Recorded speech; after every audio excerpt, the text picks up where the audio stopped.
Thank you so much, Professor Toftegard. Respected President of Karolinska Institute, Professor Ole Peter Udderson. Respected President of the Royal Swedish Academy of Sciences, Professor Christina Moberg, and the Secretary General, Professor Göran Hansen. Respected Professor Bent Westermark, the Chair of the Sjoberg Prize Committee. Respected Sjoberg families, and respected representative of Chinese embassies in Stockholm. Dear colleagues and friends, ladies and gentlemen, first of all, I would like to thank the Royal Swedish Academy of Sciences for the great honor of the prestigious 2018 Sjoberg Prize to Dr. Andersson and Dr. Hugdete and my humble self. I considered myself as a representative of the Chinese team on APL because there are so many contributions from almost 4 generations of scientists, basic scientists, translational scientists, and clinical scientists. As an alumni of Karolinska Institute, I feel extremely honored to deliver this award speech in KI to our colleagues and friends. And taking this occasion, I would like also to pay special tribute to the Swedish Red Cross for their tremendous contribution to the global humanitarian agenda, because this morning I visited President Margaret Wallström and the colleagues, and we are going to develop some closer collaboration with Red Cross colleagues here. Today, APL, acute promyelocytic leukemia, is considered as a model of precision medicine, translational medicine. However, APL used to be the most malignant form of leukemia, as described by Dr. Hellestedt from Norway when he published this paper in Scandinavia Journal of Hematology, which turned out to be a journal of Karolinska Institute. Actually, this is used to be a dangerous disease because of a very short natural course of just a few weeks, and with severe complications such as bleeding syndrome in many cases. Chemotherapy could obtain a complete remission rate in about 2/3 of the cases. However, chemo could exacerbate hemorrhage associated with tumor lysis syndrome, so we often saw the cases of DIC or fibrinolysis after chemotherapy. Sometimes when chemo was used, unfortunately, the patient died even quicker. And the overall survival of the chemo in APL was poor. As discussed by Professor Andersson and Professor Hugdete, APL has a specific genetic abnormality, the chromosome translocation 1517, discovered by General Rowley, which generates PML-RARA oncoprotein. So what could be the strategy to treat difficult cancer like APL? In the late 1970s, with my mentor and also the mentor of Saijuan, Professor Zheng Yiwang, we were inspired by both the Chinese philosophy and the Western literature. That was the beginning time of China's reform and opening up, so we were able to read some Western literature, also revisit some of the important lessons from philosopher like Confucius. Actually, according to the theory of Confucius and the traditional Chinese medicine, TCM, it is preferred to transform negative elements into positive ones in the governance of the society as well as in the treatment of illness. Hence, the question was raised, is the killing or cytotoxic effect the only way to deal with cancer, or could some kind of educational therapy, regulatory approach be developed? Indeed, the earlier work in the 1960s to 1970s showed that actually, under the effect of some inducers, cancer cells are capable of differentiating towards more mature elements. So in 1980, when I was a master's degree student of Professor Wang, we set such kinds of objectives for our team, the Shanghai Institute of Hematology, to identify factors promoting leukemia cell differentiation and to explore treatment of leukemia with regulatory mechanisms. To be honest, at that time, the chemotherapy was relatively rare and very much expensive, and the supportive care was not available. Therefore, it is also the clinical need that was a kind of driving force for differentiation therapy. Efforts in that direction allowed our team, led by Professor Zheng Yiwang, to discover that all trans-retinoic acid, ATRA, as shown here, was very effective in inducing the differentiation of APL cells, both in vitro and in vivo. Actually, this young girl was the first case treated in Shanghai, and nowadays she's a lady of more than 30 years and quite healthy. And the first trial in the 1980s in Shanghai achieved a complete remission rate of 90%, actually 23 cases over 24 cases achieved complete remission just by using ATRA alone. And interestingly, the APL coagulopathy could be significantly reduced by ATI. So during the ATI therapy, there was no bleeding syndrome, as we saw very often during the chemotherapy. And these results were soon confirmed by Professor Laurent Degosse from Saint Louis Hospital in Paris. Let me just tell you a story. In 1987, Saijun and I, we accompanied a French delegation from Saint Louis to visit Shanghai Institute of Hematology. I think among the several members of that delegation, only Laurent Degosse was convinced by the clinical result. And then Professor Wang and some other colleagues from Beijing Hospital affiliated to the Shanghai Jiao Tong University School of Medicine tried to send, let's say, illegally the ATRA to colleagues in Saint Louis. So it's fair to say that this breakthrough in bedside greatly encouraged the research on APL biology on bench. The PML-RARA fusion gene was cloned by Professor Anders Zhang and Professor Hugues, which is a milestone in our understanding of APL pathogenesis. And then, let me tell you that Dr. Saijun Chen, my wife, from our team, identified the first variant chromosome translocation, 1117, mentioned by Anders Zhang so nicely, in collaboration with Samuel Waxman's group from Mount Sinai Medical Center in New York. Actually, we found the PLZF gene is fused to retinoic acid receptor alpha in that translocation, 1117.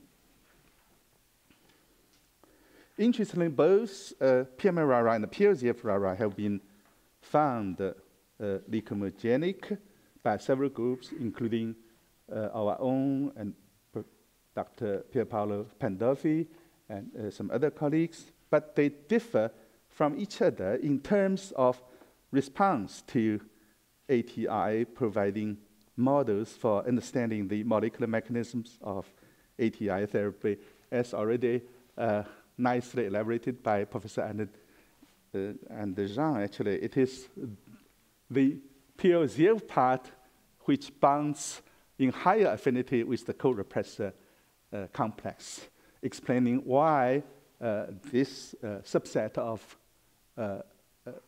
APL patients responded poorly to the therapeutic effect of ATI, in contrast to the overwhelming majority of the patients with PML-RARA. So far, a total of 10 X-RARA have been reported. Here, X representing the partner gene fused to the same sets of the exons of RARA, with the same domains of RARA involved in the fusions. I really believe that this illustrated the importance of aberrant retinoic signaling in leukemogenesis of APL. Moreover, as Anne and Hugh taught us, the abnormality of the SUMO pathway and the PML nuclear body disruption are also crucial in disease mechanism, and maybe more importantly in the mechanisms underlying the therapeutic response. So someone may say, oh, you can use a vitamin to treat APL patients. So APL is no longer a leukemia, but just a vitamin A deficiency. However, things are more complicated than initially expected. Challenges such as the life-threatening retinoic acid syndrome was met in a part of cases, and measures needed to be taken to control its occurrence. Actually, in Shanghai, we reduced the dosage of retinoic acid, which achieved the same results, but with much lesser side effects.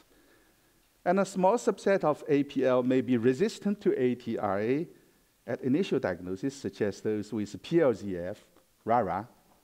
And more importantly, most APL patients treated with ATI alone ultimately relapsed, as already pointed by Hugh, because of the change in the metabolism of the compound or gene mutation of the PML-RARA and the leukemia clonal changes with additional cytogenetic molecular abnormalities.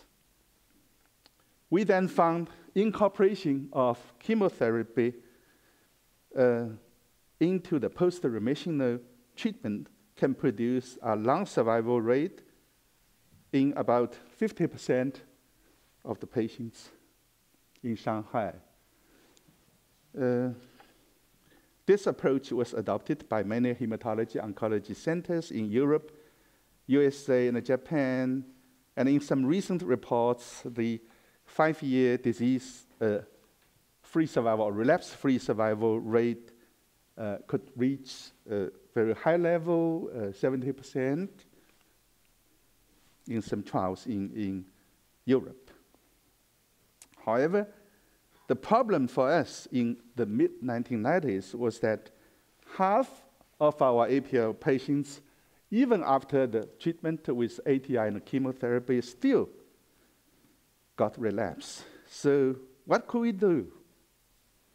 What could we do? Once again, we tried to get inspiration from the traditional knowledge and the modern biomedical sciences. And this time, arsenic trioxide ATO, a compound recorded in both TCM, traditional Chinese medicine, and ancient Western medicine, drew our attention.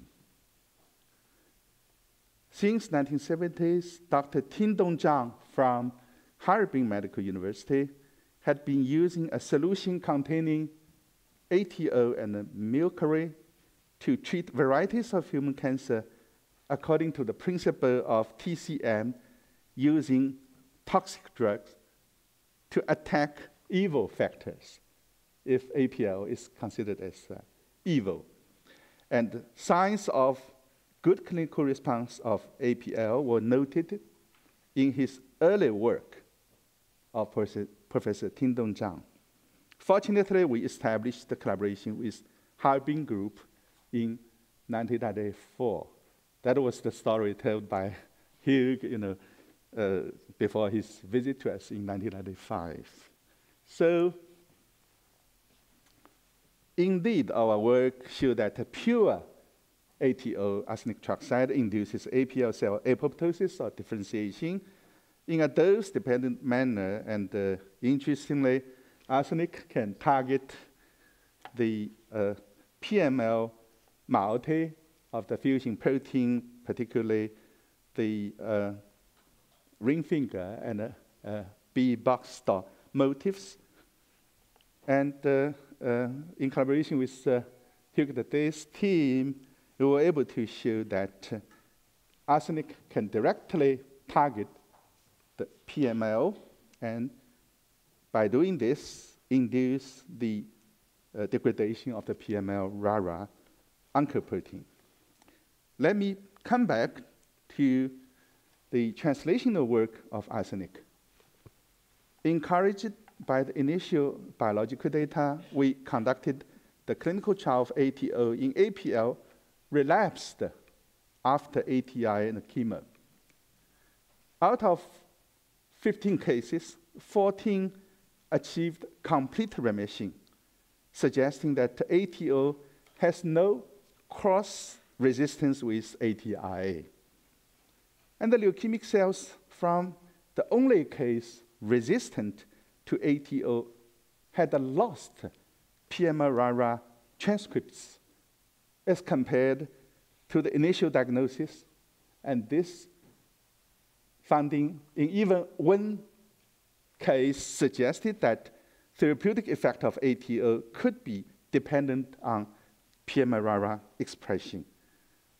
And with more clinical data gathered, side effects were found, including a syndrome quite similar to the retinoic acid syndrome, with hyperleukocytosis in a few cases, which was quite worrisome because some colleagues made a warning to Professor Wang and myself: you are not treating patients, you are poisoning the patients. So why the blood cell count is increased? Very fortunately, after careful evaluation of patients' general data, we realized that this should result from leukemia cell differentiation. You know that after the stage of promyelocytes, normal myelocytes needs several divisions accompanying the maturation, and there's also a division after the stage of myelocyte to the metamyelocyte. So you have the expansion of the cell mass as a result of the differentiation. Therefore, we decided to continue the trial and manage it a way to control the problem. We just added small dose of chemotherapy to control the hyperleukocytosis. Other side effects such as abnormal ECG and the liver dysfunction are reversible after completion of drug use or with reduction of the dose of drug used. Actually, the clinical study is never easy because you are not dealing the animals. You have to treat patients instead of poisoning them. Now we have two agents, ATI and ATO, to target the PML-RARA.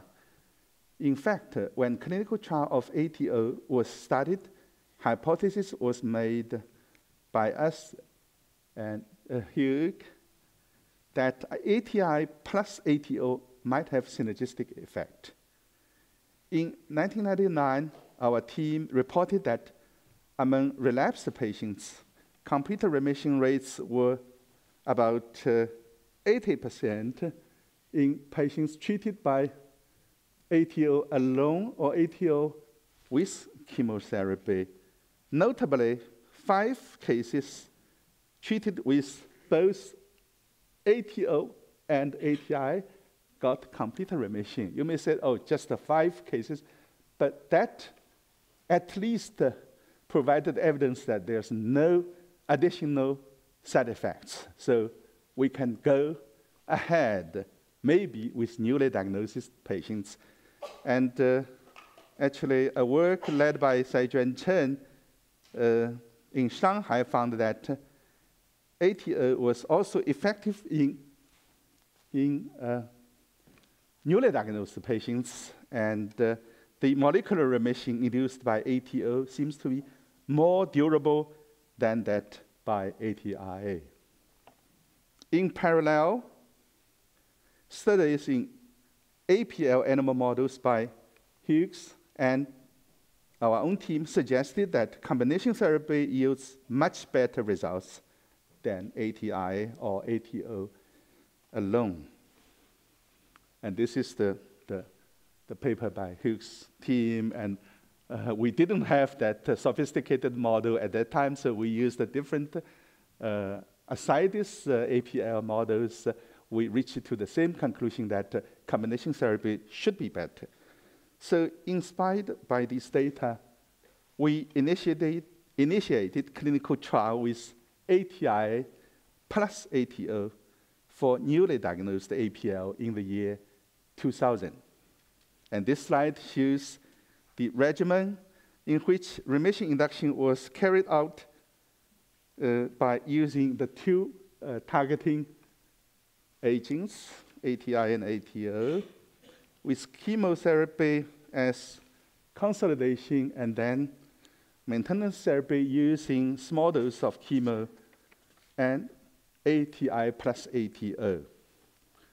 And retrotranscriptase polymerase chain reaction for the transcripts of PMRARA was used to evaluate the residual disease. The result, published in 2004, indicated much better results in the combination therapy group as compared to the single therapy group using either ATI or ATO. And we found significantly more apoptotic cells in the bone marrow from patients with synergistic targeting therapy, that means the 2 drugs, than in those under single agent. And fortunately, no increased side effects were seen in the combination therapy group. And molecular data, as shown here, revealed that leukemia burden was much lower after induction and consolidation in the combination therapy groups as compared to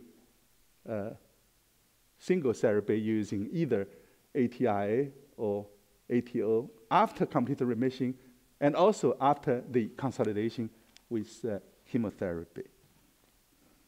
And this is the long-term survival data that we published in the year 2009. In 85 APL cases, a 5-year overall survival rate of 92% was achieved, and a 5-year relapse-free survival rate of 95% were achieved, as you can see here. With the deepening of the healthcare reform in China, APL was among the first catastrophic diseases covered by insurance. And both ATI and ATO were on the essential drug list. I was so fortunate to serve the Ministry of Health at that time. Of course, that was not my personal decision, but the suggestions by colleagues working on APL. And these arrangements facilitated the expansion of our trial in Ruijin Hospital to a multi-center clinical investigation, including more than 500 patients. And in this cohort, till 2012, the 5-year disease-free survival rate was 93%. In strong contrast to the historic control where ATO was used as the rescue after the relapse. Therefore, the landscape of APL was totally changing. Since 2010, studies in USA, UK, Australia, Italy, and Germany yielded very impressive outcomes in ATI plus ATO-based therapy for APL. And in the year 2014, ATI-ATO combination therapy was recommended in USA as the treatment of choice for APL. A new question was raised. Can we further improve the quality of life of our patients and to avoid unnecessary chemotherapy? Actually, that was the aspiration that we got at the very beginning. A clinical risk assessment system was introduced by Spanish colleagues, particularly Professor Sanz, and colleagues from MD Anderson Cancer Center took the initiative to treat low-risk APL just by ATI and ATO without chemo. The idea of using combination therapy while saving chemo has been successfully tested by Dr. Lococo and colleagues in an Italian-German trial, so-called 0407 clinical trial. And last year, the same group reported a 4-year event-free survival rate of 97% in low and intermediate risk patients using combination therapy, ATI-ATO, without chemotherapy. In fact, a recent multi-center clinical trial, APL 2012 in China, led by Saijuan Chen and Dr. Jiming Li from Shanghai Institute of Hematology, is in strong support of the results reported by Professor Lococo and colleagues, but in a much larger cohort. The basic idea for this trial is to test if ATI and ATO in low and intermediate risk patients can replace ATI plus chemotherapy in the post-remissional treatment. And if ATI and ATO can reduce the intensity of the chemotherapy in the high-risk patients as compared to strong chemotherapy.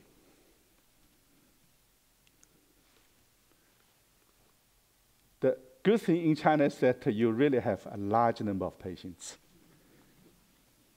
Therefore, I strongly propose that we should have more collaboration between China, France, Sweden for the clinical investigation.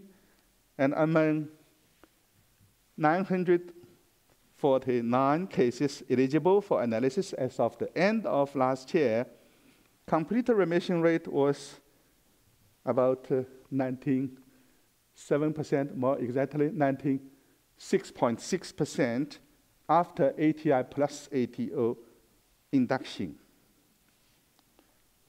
Unfortunately, we still got some early deaths of the patients. So in total, 32 cases of early deaths were found, and mostly they were died of intracranial hemorrhage and infection.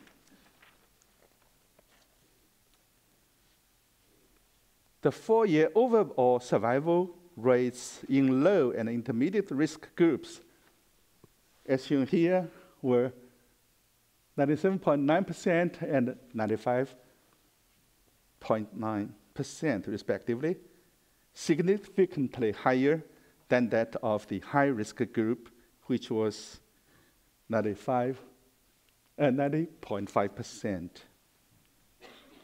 Of note, the arms of ATI and ATO without chemotherapy consolidation in low and intermediate risk groups achieved quite satisfactory post-remissional 4-year disease-free survival rate of 97.6% as compared to 96.7% using chemotherapy. And among high-risk patients, the consolidation with idarubicin alone here yielded a 4-year disease-free survival rate of 93.2% as compared to 91.8% in those treated with intermediate dose of Ara-C plus idarubicin. That means a relatively strong chemotherapy. So after many years' efforts, at least for the low risk and intermediate risk APL patients, the dream that treatment of leukemia can be realized with regulatory mechanisms instead of chemotherapy comes true. Long-term safety has always been a concern while using ATO, because the reputation of the drug was not good at all. So we conducted 3 years ago a comparison between 112 patients and normal control groups. Compared to normal group, actually, only higher frequency of hepatic steatosis, as you see here, and a low degree liver dysfunction were observed in the study group. As a matter of fact, under the treatment of ATI, we also see some cases of low degree liver dysfunction. And we also checked the arsenic levels in the plasma, urine, and other tissues of patients off arsenic and compared the data to control population. And to make a long story short, the results showed no significant arsenic retention in patients off ATO for more than 6 months. So ATI and ATO therapy has been proven as a safe treatment for APL. I think this is also very important information. There are still some issues to be addressed. First of all, we are just at the beginning of the understanding of the disease mechanism, as also the mechanisms underlying the therapeutic effect. So is it possible to get further insights into the mechanisms of leukemogenesis and drug response at the level of structure-function relationship? This is a scientific question. And how to further reduce the early days rate, because I mentioned 32 patients among 900, more than 900 cases. So still, about 3% of the patients may have early deaths, very unfortunately. And how to understand, identify, and deal with the small subset of patients with high risk of relapse, and how to make ATI arsenic therapies available worldwide. I think this is also a major concern for global health. the beauty of science is that you can always raise hypotheses and test the model using experiments. So very recently, using structural study and functional analysis, a collaboration between colleagues in Shanghai and the Hugues Date's group found that the ring motif of the PML moiety, the N-terminal of the PML, is very important for the tetramerization of the PML and the nuclear body biogenesis. And in particular, amino acids F52 and 54 and leucine 73 serve important surfaces for the tetramerization.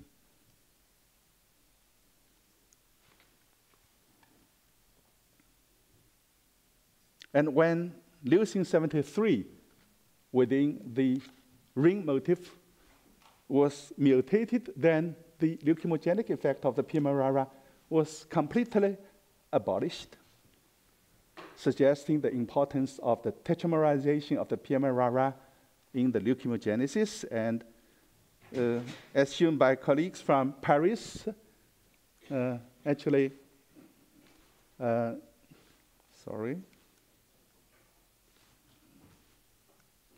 we didn't see the picture, but let me tell you that the hematopoietic cells from the murine model transformed by PML will lose the responsive reaction to the treatment with arsenic when the leucine 73 was mutated. So on the clinical side, to reduce the early death, I think every APL cases, especially high-risk one, should be considered as emergency case. So efforts should be made to correct the bleeding tendency and to control infection. Of course, this is quite costing. So in developing countries like China, still we need to further improve the clinical conditions, hospitalization conditions for our patients. And when we check outcome data, as expected, there were more relapse events in high-risk patients as compared to the low and intermediate risk groups. So how to identify patients with risk of relapse is still a challenge. I think the molecular study by Hugues group and by our own may give some answer in the future when you see more mutations in addition to PML-RARA. Like the reports from other investigators, we also found in a couple of cases with drug-resistant relapse, the mutations of either ligand binding domain in the RARA moiety or the BBOX2 domain in the PML portion, as already mentioned by Hugh. I think the stronger therapies, such as the hematopoietic stem cell transplantation, are indicated in these cases. And for a better understanding of the clonal evolution of a small group of APL cases with relapsed and refractory disease, we did deep genomic sequencing for clonal architecture in some cases here. The case on upper left had an expansion of a subclone containing JAK mutation at relapse. And the case on the upper right actually had a drug-resistant mutation in RARA ligand binding domain. And the case on the lower left had a very special situation because this case had multiple relapse. And we identified the presence of SF3B1 mutation in this case, which is a marker for MDS, myeloplastic syndrome. Therefore, the hypothesis is that actually this APL could be derived from a clone of MDS. And last but not the least, the case on the lower right here had a clonal shift from PML-RARA at diagnosis to a MLL fusion at relapse. So these clonal architecture changes indicate a disease heterogeneity, although in just a small subset of patients, and these cases certainly need smart therapeutic intervention. With regard to the cost effectiveness of arsenic drugs, evidence from a multi-center trial in China showed that oral arsenic agent, arsenic sulfate, is as effective as ATO in treating APL patients. You can see the same results in terms of the survival and also in terms of the elimination of the leukemic clone as indicated by the RT-PCR assays. Therefore, we believe that in the future, arsenic sulfate could be trialed, particularly for patients from developing countries. To conclude, APL model illustrates the significance of the identifying driver mutations and synergistic targeting therapy against driver protein by agents like ATI and ATO, so that the leukemic initiating cells, leukemic stem cells, can be eliminated. And I strongly believe that integration of Eastern and Western wisdoms could benefit more cases. I would like to take this opportunity to thank Karolinska Institute for your recognizing the contribution of Professor Yu to discovering the artemisinin as an effective drug against malaria. In addition, I believe that precision utilization of health resources should be a new dimension of precision medicine, particularly for developing countries. It is essential for nations to establish universal coverage for diseases like APL, and international collaboration should be encouraged to make effective anti-APL therapies available for patients from all over the world. So Hugo and I, we negotiated with some pharmaceutical companies to see if the price can be reduced, so patients from African countries, from Latin American countries, can also benefit from the effective therapy. Now let me stop here by thanking our patients and their families and all collaborators, particularly Professor Zhengyi Wang and my wife, Dr. Saijuan Chen, many other colleagues from Shanghai Institute of Hematology, Professor Qingdong Zhang from Harbin Medical University. I think we are doing science on the shoulders of the giants. And Professor Hugues de Dey and Professor Laurent Degosse from Hôpital Saint-Louis in Paris, where Saijuan and I, we did our PhD studies, and also Professor Samuel Waxman and Dr. Arthur Zilland in the work to clone the 1117 translocation.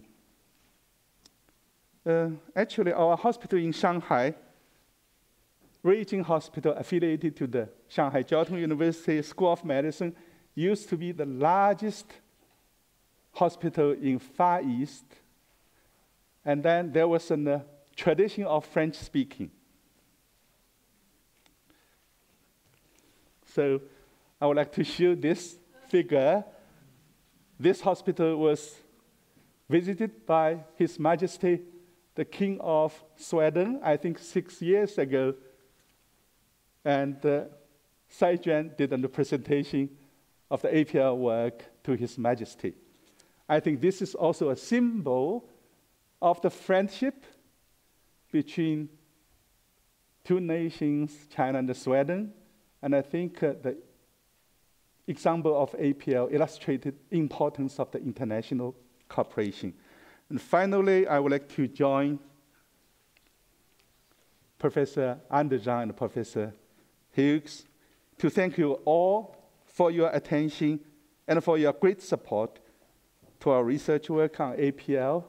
But I also feel quite the pressure because according to the rules, 90% of the awards should be used for research. That means even as a public servant, I need to continue the work on cancer research.